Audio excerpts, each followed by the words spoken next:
Marco here again. Welcome back to Resonant Rise. Now, this video is going out later than usual because we've had a bit of issue on the server. Now, we had a bit of issue with, I think it was where big reactors were interacting with conduits, possibly. Big reactors had an issue and it's now been sorted, but unfortunately we've had to roll back. We've had to roll back a couple of times. So Dave left me a little message, look. Sorry I had to roll back again, math was bad. On the plus side, reactors fixed, so that's all good. There is something wrong with the reactors though. We're actually on version 2.5.2 here. I think there's a newer version on the launcher, but the server hasn't been updated yet. But at the minute, if I turn this on, it's only putting out 16 MJ a tick, which is like 4 steam dynamos, so that's certainly not correct for multi-block structure at that size, I'm sure. So at the minute, I've tapped into the spawn fusion tap, Velotican's fusion generator at spawn, so I'm just using that until I can speak to Dave or Velo and see what the crack is with that, because I think that's incorrect. And the newer version on the instant on the launcher might actually be better. Speaking of the launcher, I had someone kind of told me in a comment a couple of days ago. Was it CNC? I think it's CNC. Let me know in a comment. The AT launcher was flagging as malware by Windows Security Essentials. I've updated my definitions on my Security Essentials, and now it's okay. So I for a while I couldn't actually get onto the game. I couldn't actually use the AT launcher or the AT launcher. I don't know how you say it. So that was an issue as well. So what I actually did yesterday, I set up loads of stuff to do an episode, and then the server went down when Jaden logged on because he was near a big reactor. And then I was talking to Dave later on, we got it going again, we tested a few things, and then the server crashed when Lockerlight logged on. So I think he was near a big reactor possibly. I crashed the server several times trying to get this one sorted before that was earlier on, and Dave kept putting it back up and checking the crash logs while we were sorting things out. So yeah, all in all, I didn't get an episode done, but I did have a big chest full of things made for an episode, and unfortunately they got rolled back as well. So I've actually just gone into creative. I am an op on the server, so I've just gone into cheaty mode, and I've just spawned the things back in just so I can get the episode made. So I've already made all these ones. I had to do a bit of research, which I've done again manually, of course. If you can't cheat researching. So where's my Famine Omicron? I had to do a little bit of research for this. I have done. I had to do straw golems and then dynamism tablet, because the build is using a couple of them. Actually, we're going to build the Potentia jar filling system that I've got on the Utopia server, but I'm going to actually show the build here because it's a little bit complicated. It's pretty intuitively straightforward, but it's using about 7 or 8, 9 mods together, so it's a little bit possibly complicated. So I'm going to put that together on camera. So that's going to be this episode. So yeah, I did that, and the other thing I needed was in Alchemy, I needed these guys, filtered Essentia tubes, so I've done them now. Actually, I cheated them back in, but the first time I had to pinch a couple of bits of silverwood off Sace because I've not found a magic forest on the server yet, and I know Sace has, but I was unable to find any silverwood trees in the Twilight Forest or anything, and I know Sis has found a magic forest and he sits a long way away, so I'll have to make sure I ask him where it is, because I could do with some silverwood. I don't think I've got any saplings in there, have I? I borrowed a bit of silverwood logs from him before to actually make my alembics. I've got a couple of them left, and that's what I used this time to make the alembics for this build, but obviously they're back because I've just cheated them back in this time. Anyway, right. I think I've got everything I need, so let's get on with the build. The first thing you're going to need, let's just put that die away, is everything in my inventory required for the build. I think it is. I think so. Right, so the first thing you're going to need is, you're going to need to get materials from your storage down to wherever you're going to set the little system up. So for that we're going to use ME interface and an ender chest, and some translocators and a regulator. So I'm going to set that around here. Now, if you are on Resonant Rise doing this, then of course you have got blood magic, so you may have a lava crystal. If you've not got blood magic, if you're on a different mod pack, or if you are not into blood magic and you aren't bothered doing anything with it, then what you're going to want to do is you're going to want to regulate coal and redstone into this. But because I've got blood magic, I am going to be just doing redstone, but I will show you how I do it with coal as well, and then I'll take the coal back out once I'm done, you see. And that was in the wrong search mode, but never mind. So first of all, attach an ME interface to your network, and then I should have actually got a stack, because that would have been much easier. Can I put, I thought there was a way of doing more than, son of a bitch. First fail, first depth. I'm sure certain people out there counting the depths. There's number one. Let's get a stack each of them to make it much easier. There we go. That actually don't actually. That one would have been fine in there because they come through that quick. It don't actually matter. But I'm going to say hold a stack of coal, hold a stack of redstone in there. As I say, for this particular build, the coal isn't important, but I'm just going to do it with the coal for now anyway. We want an ender chest placed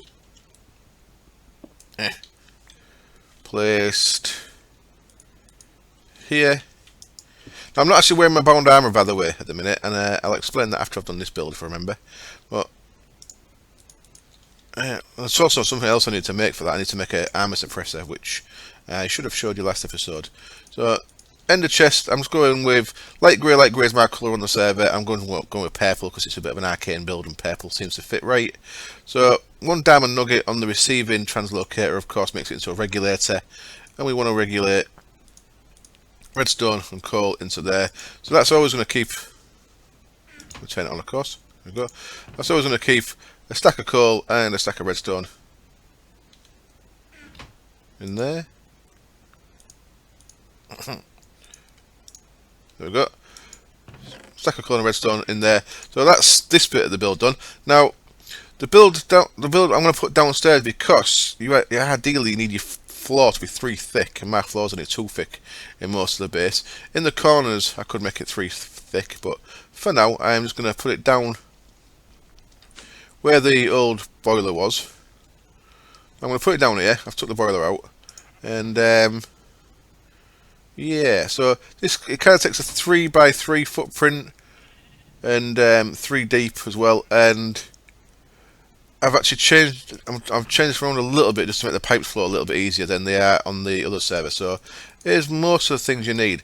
Now, of course, I did make a thermostatic harness in the infusion crafting yesterday. I've spawned that back in.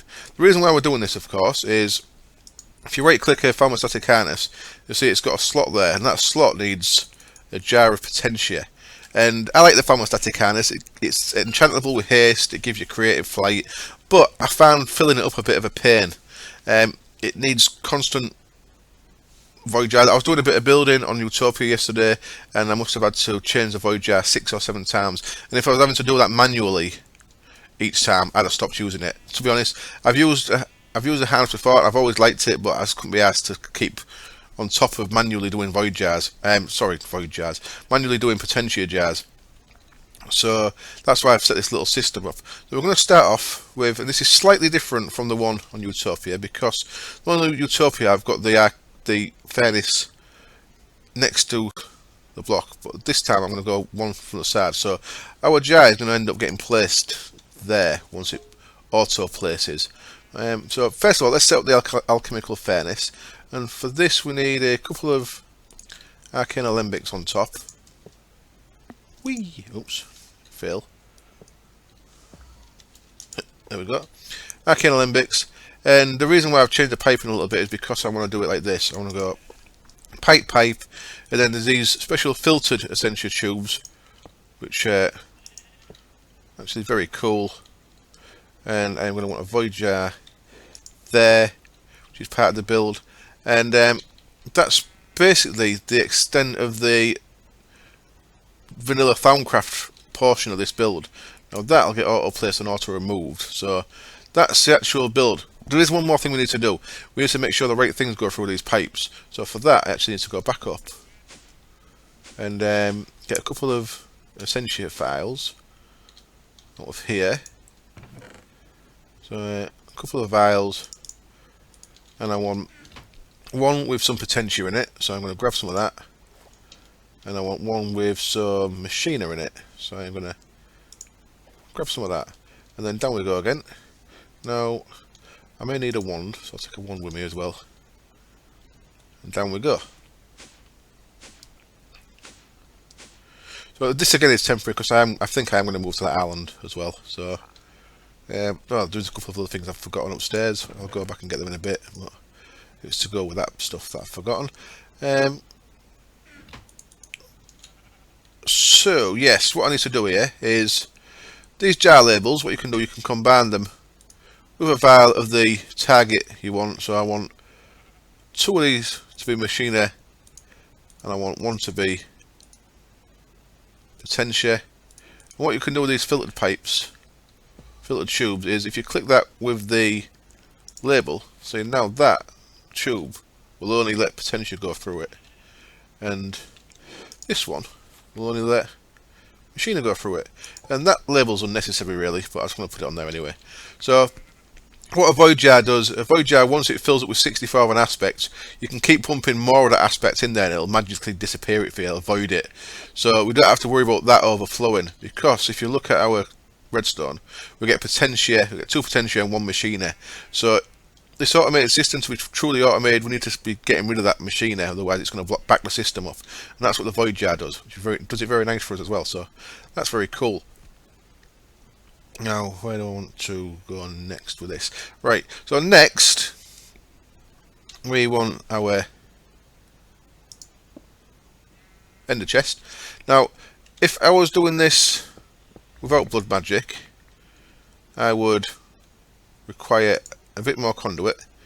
I would be conduiting the coal from the bottom of the ender chest into the bottom of the alchemical furnace. But because we have got blood magic, I am going to use a lava crystal as my fuel source for this. So just to remind you, blood magic lava crystal acts like a fuel source, but it uses life points instead of burning up. So instead of putting coal into there, I am just going to use that. So we can actually break them and replace that. But what we are going to need though is we're going to need the redstone to get into this alchemical furnace. So I am going to use a couple of ender IO conduits, and I'm going to set that one to extract redstone, always on. What that's going to do is that is starting working, as you can see, and it's filling this up with redstone. It's burning the redstone, so it's cooking the Potentia and the Machina. And what it's going to do is the Machina is going to end up going in there. The Potentia, because it's got nowhere to go at the minute, is just going to fill these 2 alembics up eventually. So we'll end up with 64 Potentia in this, and this bar full, ready to get pushed into alembics. And that bit's all automated and sorted now. So whenever we take Potentia out of this system, it'll automatically refill the Potentia. That's what was after, which is very good. Now the next bit then is we are going to want our dynamism tablets. First of all, to work out where we're going to place these. So the first one is going to get placed here, but it wants to be placed on a Buildcraft cobblestone structure pipe with a basic gate on it, like that. I'll break this block next to it so I can get down there. And the reason why I brought a wand is if we place this on top of there, I'll just shift click that. You see that little dot's facing this way? That's the way this tool dynamism tablet's going to work. Now this is from Found It Tinkerer, of course, that's why we had to do a bit of research in Golemancy. It's research from the Golemancy because it acts as a kind of like a golem core in the fact that it does something. So it's like the use. Is it a use core? So it acts as a left or right click. So if we look in the GUI here, we can set left or right click, redstone control. What we want is a right click and a redstone control. What that's going to do, anything that gets placed in here, if it triggers a redstone signal, then it'll act like that thing gets right clicked. So I'm just going to leave this facing this way a minute because I don't actually want to place the jar there yet. But what we're going to want, what this is going to do, this is going to place a jar there for us, an empty jar. So I guess I should set this bit up next. So let's put a block there. What we're going to use here is we're going to use translocators, and we're going to set a filter on this one to only allow empty jars to be pulled out of this chest. So if we've got empty jars in that chest, we're probably going to have one at a time in there. You can set that to active. What's going to happen is it magically pulled that empty jar out of there and into there, which is great. What we want to set this up for is items in inventory equals redstone signal. So what that's going to do is, see what happened there? Because we've set this up to redstone signal, so when the jar goes in there, it gets placed in front of the tablet, and we can turn the tablet around by clicking it with a wand. See that? Now it's facing this way, now that way. So for now I'm going to leave it facing that way until we've got things set up how we want. So that's working, and of course we have got a ender pouch matched. So to match an ender pouch to an ender chest, you just shift right click on the ender chest, and I've named it harness charging just so you can name these in an anvil, costs you 5 levels, just to keep a track of what's in what bag. I like to name mine.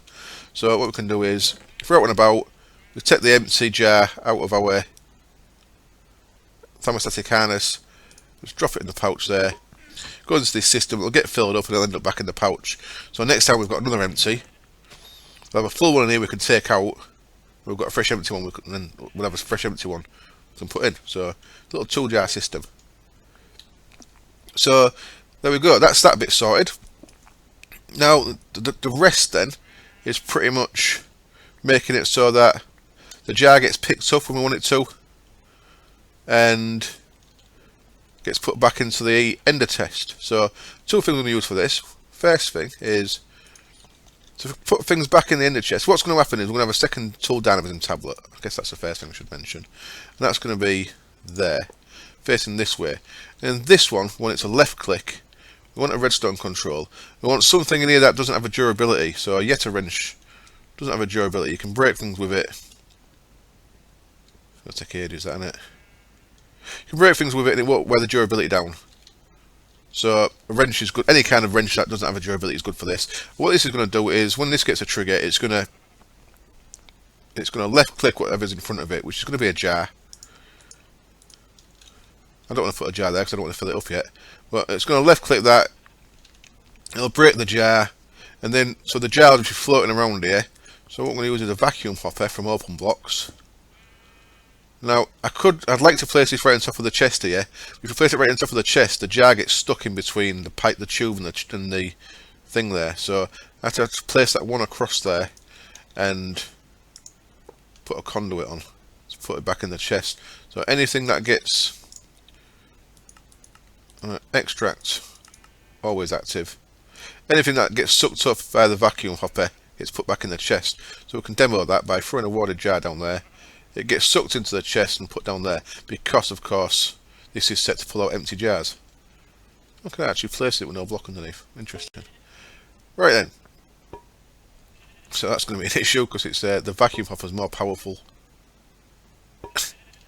The vacuum hopper is more powerful than my click is. Right, my magnet is. So now what we need to do is set the redstone control down here. I'm going to have to jump back upstairs in just a second because I forgot something. And we're going to want to break that block and that block. And we're going to want a block next to there because I want to place something on there. So let's grab some of these cobble blocks and just sort that out. There we go. So that's everything we need down there. I just need to pop back upstairs and grab some things that I had already made that I forgot about, and they are in there they are, knock gate and a timer. That's what we need. So what we're going to set up here is a little circuit using Project Red logic control. Now the first thing we're going to do is we want this redstone signal that triggers the placing of the jar to also trigger a little system down here. So what we're going to have first off is a NOT gate facing that way, So when this signal triggers, it'll also trigger through this block, which will turn this output off for a second, which is going to be used to trigger this toggle latch. And I've put that the wrong way around. I want it to be that way. So what happens is the redstone signal will cut this power, it'll turn this power on, which will cut this power for a second, just for a pulse, and then when that goes off, this power will come back on, which will flick this switch. So basically, each time this block gets power, each time this block gets a redstone signal, it flicks which direction the redstone's coming out of it. So it toggles between right and left. So what we want it to do is toggle into the right here. So what we're going to have here is a timer. The timer goes there, and our proper setting. Now, the reason that kind of showed you what's going to happen here, when the timer runs, let's just put the timer to 10 seconds. When the timer runs, this little timer thing goes round. When it gets back to here, it sends a redstone pulse out that way, and that way. Now, of course, the one into the block here triggers this again. So it actually turns the toggle back off. So we've got a little enclosed system here. So if I show you by turning the toggle off, the timer starts, and what's going to happen when it gets round, it's going to pulse all three directions, and the pulse back into the block is going to turn the toggle back off, which is going to stop the timer. Lovely. Really nice little system. Not gate, toggle latch, timer and a block. Works really well. I've used it plenty of times in the past because it works really nice. Now I just want to drop down here a second. This is maybe a bit awkward. Come on. I've got no more block on me there. No. What I need to do here is I want to place a red alloy wire, and these are micro block now, so this is really cool. You couldn't do this with red power. I want a piece of red wire on the top of that block, and I want a piece of red wire on the bottom of that block. And now that's what you couldn't do before. You could only have one. You could only have one thing in a block, and I'm going to connect this with that, and I'm not even sure if I have to, but I'm going to connect them up through there. Now that actually might not be needed. Let's have a look. Because if it's not needed, what's the point in putting it in? If I flick that, when the bottom pulses, does it pulse the top as well? Let's have a look. I've waited 10 seconds for our timer to come round, and it didn't. Okay, so we do need that still. So now if we do that again, wait our 10 seconds again, you should see this pulse red, which is going to pulse through that block.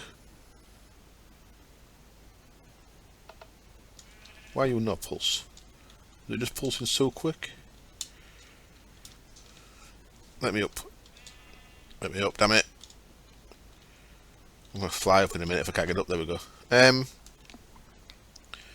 think that was just pulsing too quick to see, but I'm fairly confident that that was pulsing. We can, of course, find out by looking at this thing.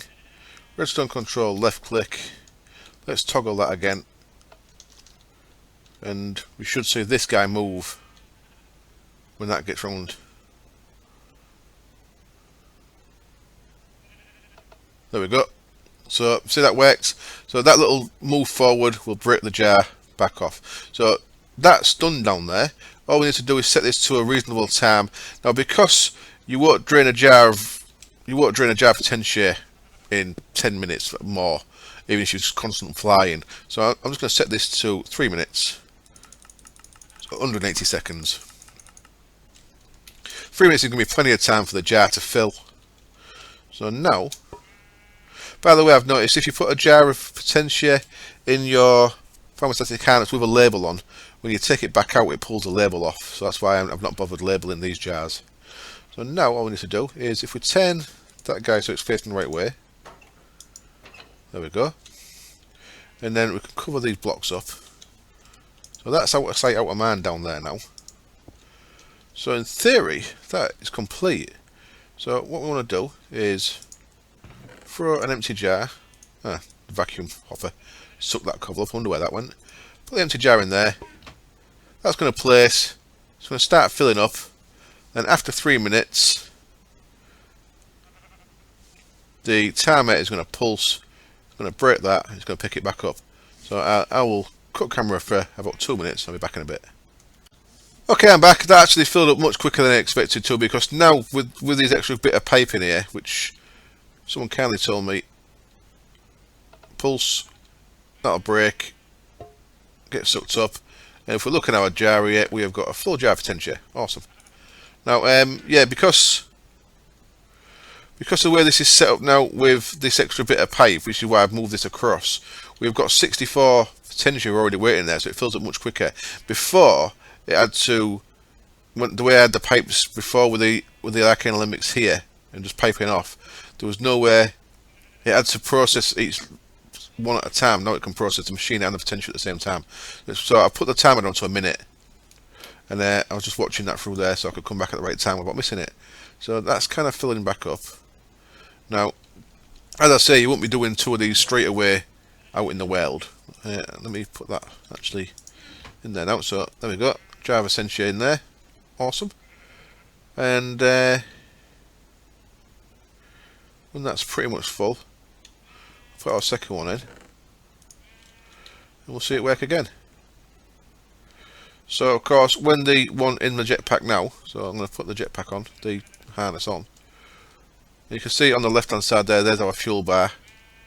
Double clicked, just like being in creative, gets you into creative flight, and it uses Potentia. Double click to come down again, and then this guy's going to fill up. So we'll wait the full minute this time. And there we have it, a nice little auto charging system. So whenever you run out of power, all you've got to do, you look in your ender pouch, and if we wait for this to finish, I can tidy this up now yet. If we're getting close. And the thing I like about this is it uses several mods. We're using Project Red for the logic control. We're using Buildcraft for the gate under there. We're using Damn It Tinkerer. We're using Translocators. We're using Open Blocks. There we go. We're using Ender IO for the conduit. We're using Ender Storage for the chest and the pouch. And we're using, of course, Foundcraft. So we're using 8 mods in this. Now if we look at our little thing, there we go. We've got a jar of Potentia ready and waiting for when the one that we're using runs out. Awesome. So there is a little system, and that's finished now. I can ignore that forever, and I'll always have Potentia in my system. Now, what else to say? I was going to say there's something I want to make for the bound armor from last episode, and that involves. I made that grey, by the way. It looks just like it's 10. I've done it, so I'm going to change that. That's actually using a black ME cable. I don't actually like that, to be honest. Actually, I prefer the green or the blue. Let's get a little bit sidetracked here. So you can put coloured cable back in and just get the normal cable back. Let's tidy a couple of things up. You can go in there. I've not got a great deal to tidy. Most of this wants to be in my bag or on my person. So that jar can go in there until I need it. I also made a sortie bag as well, so I can store things into my sorting system, and using the remote orderer from last episode I can pull things out of my system. So I've got full access to my EE network anywhere in the world, which is nice. You want to go in there.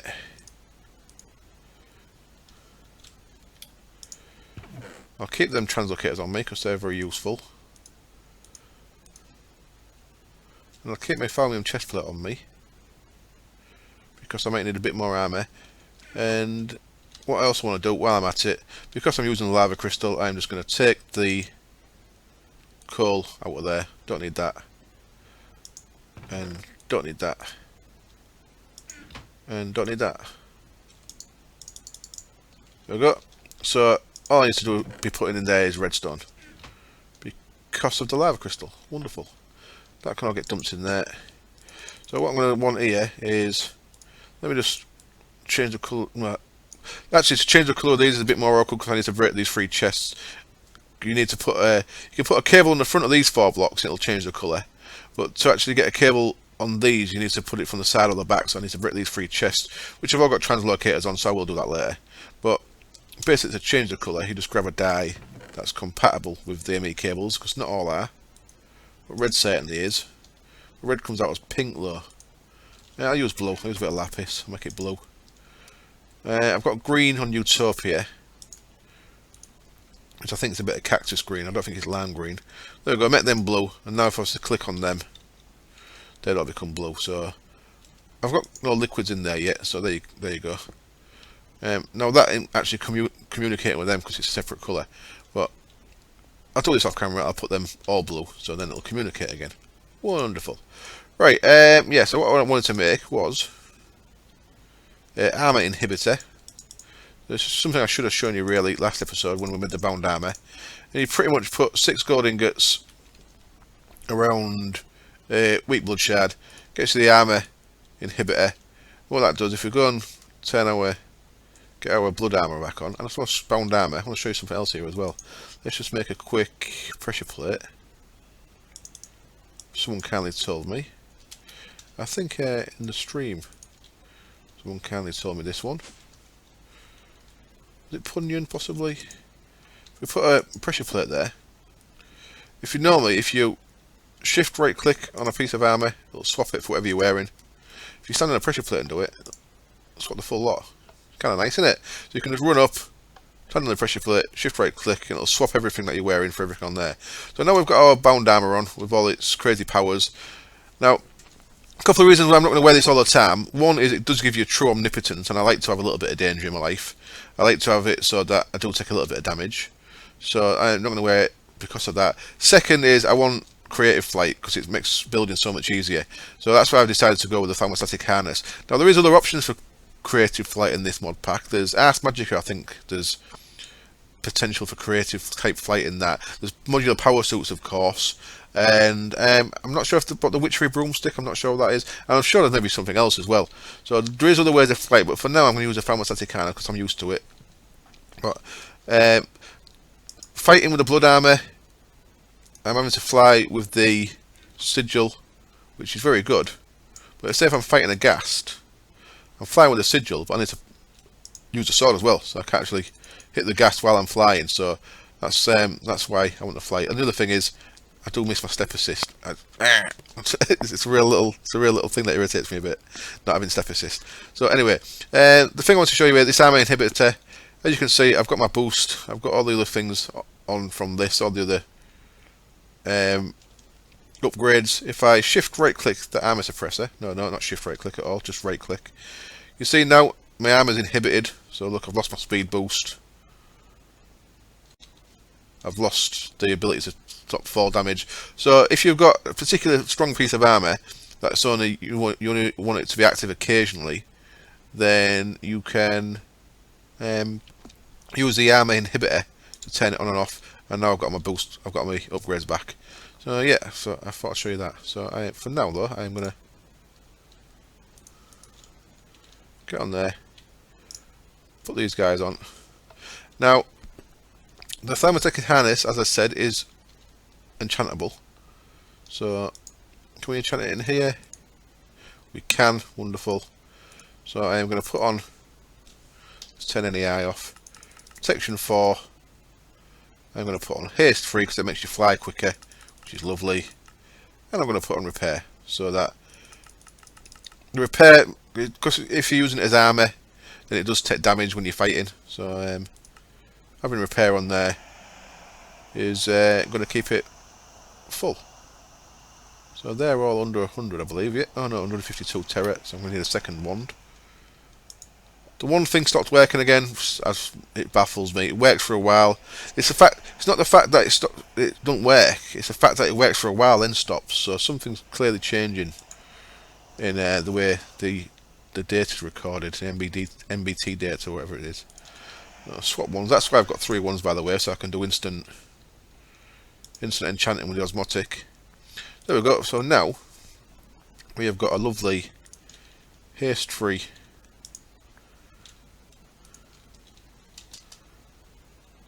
Let's fly around. Thank you. Now we've got a lovely haste 3. Nice and quick. Certainly makes it a bit quicker. Not massively quick. It's not air sigil quick. But beauty is it's creative flight, which I've never really seen my base from. nice slow little fly around like this before. Cool. So there we go. So I'm going to wrap that episode up here. I'm going to keep it like a bit of a shortish episode and just make it so that it's purely about the... That's wrong, innit? You're wrong, you. So it's kind of purely about the Potentia upgrade so people can watch it as a standalone episode. So as always, thank you very much for watching, and I hope you join me next time. Cheers. I'll finish this off before I go. What's really scary is I've moved these blocks around so much I know exactly what order they're changing. There we go. Cheers. Bye.